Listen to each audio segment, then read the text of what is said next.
মৌলভীবাজারের দিয়ে বয়ে যাওয়া সেই মনু নদী বিপদসীমার উপর দিয়ে অতিবাহিত হচ্ছে। আপনারা দেখতে পাচ্ছেন বানবাসী যারা আছেন, এই যে আমার ঠিক সামনেই একটি ঘর যেখানে চাল চুই চুই পানি, এবং এখানে এই ঘরের বাসিন্দা যারা আছেন তারা কিন্তু ইতিমধ্যে আশ্রয় নিয়েছেন রাস্তায়, এবং এই রাস্তায় আশ্রয় নেওয়া মানুষদের জন্য কিছু শুকনো খাবারের ব্যবস্থা করা হয়েছে এলাকাবাসীর কাছ থেকে। আমরা এখন জানবো। থেকে 20টি পরিবারের মধ্যে বিতরণ করছি, যারা নদীর তীরবর্তী নদীর বাঁধের ভিতরে ছিল তাদের ঘরে ভিতরে প্রায় 5-6 ফুট পানি উঠেছে, ওদেরকে দিচ্ছি। আর আশা করি আমার বিত্তবান এবং প্রশাসনিক যারা আছেন তারা এই অসহায় ব্যক্তিদেরকে সাহায্যের হাত বাইরে আছে, শুকনো খাবার, শুকনো বিশুদ্ধ পানি, খাবার সেলাই, এগুলো যদি আপনারা সবজির হাত বাইরে দেন ওদের উপকার হবে। আর উজানের যে পানির ঢল নামছে, আস্তে আস্তে পানি বাড়ছে, এখনও পানি অনেক, আমরা যদি দেখে আসছি যে এখনও পানি 3-4 হাত নিচে আছে আটারের বন্যা থেকে। আর যদি আগামীতে যদি উজানের ঢল নামে তাহলে এই আটারের যে বন্যাদের এটা অতিক্রম করে ফেলে, পানি খুব দ্রুত বাড়ছে।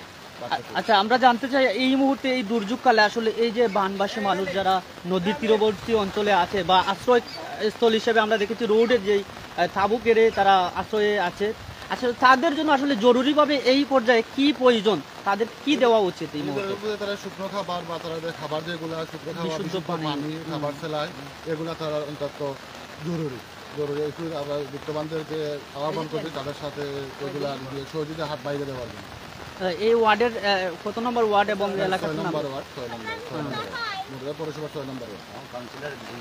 আর একটু আগে আমাদের কামপড়াট এলাকার কাউন্সিলর, উনিও রান্না করা খাবার, প্যাকেট খাবার নিয়ে আসছেন, ওনাদের বিতরণ চলতেছে। আপনারা একটু আগে দেখছেন ওনার লিখ নিয়ে আসছেন। ধন্যবাদ।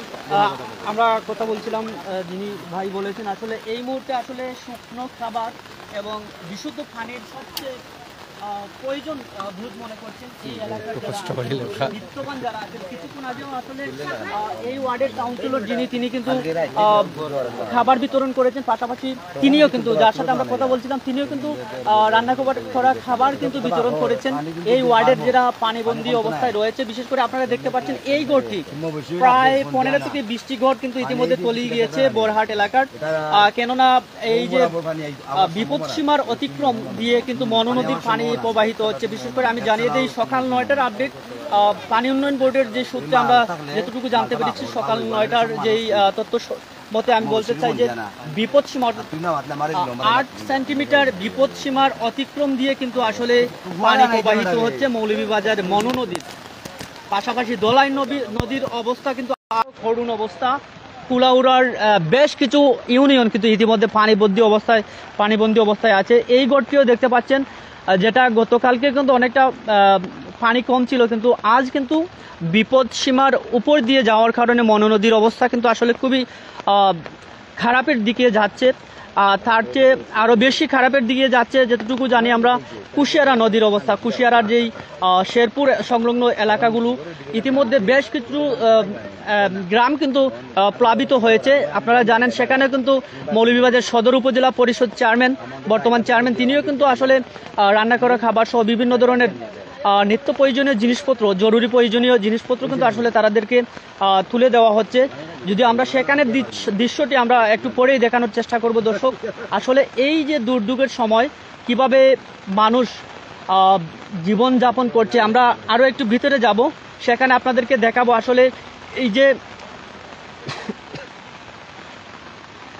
এই যে বাড়ি তলিয়ে যাওয়ার ফলে, বাড়িঘর তলিয়ে যাওয়ার পরে আমরা দেখতে পাচ্ছি